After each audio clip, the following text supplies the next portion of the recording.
Historians will probably mark an 8-year period between 2014 and 2022 as a kind of transition period in the evolution of European politics of the 21st century. Many of the processes and trends that were launched or even just outlined in 2014 were finalized and consolidated 8 years later.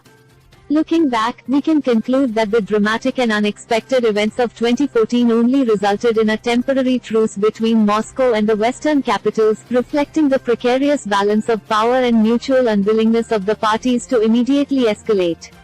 Having recorded such a temporary truce, both sides began active preparations for a new round of confrontation.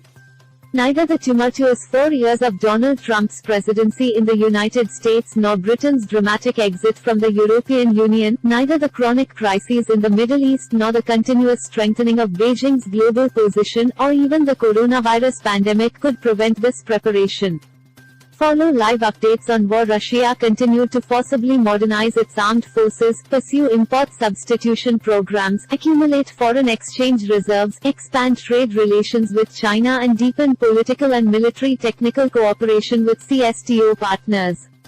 The West has worked out the formats and mechanisms of sanctions pressure, strengthened NATO's eastern flank, increased policy coordination within the alliance and the European Union, increased military technical assistance to Ukraine and consistently attacked Russia in a variety of international settings and the OSCE. Was a repeated, even larger collision inevitable? During the 8 years of relative calm, attempts have been made repeatedly to turn the temporary truce into a lasting and stable world. Diplomats, international experts and public figures from both sides worked hard to solve this difficult task. Many practical proposals were prepared on both Ukraine and more general European security issues. Will Moscow withstand such pressure for a long time? Will it be able to find options for an effective counterattack that creates challenges for Western opponents? Will Russia strengthen its current position in world trade, in major international organizations, and in bilateral relations with its key partners?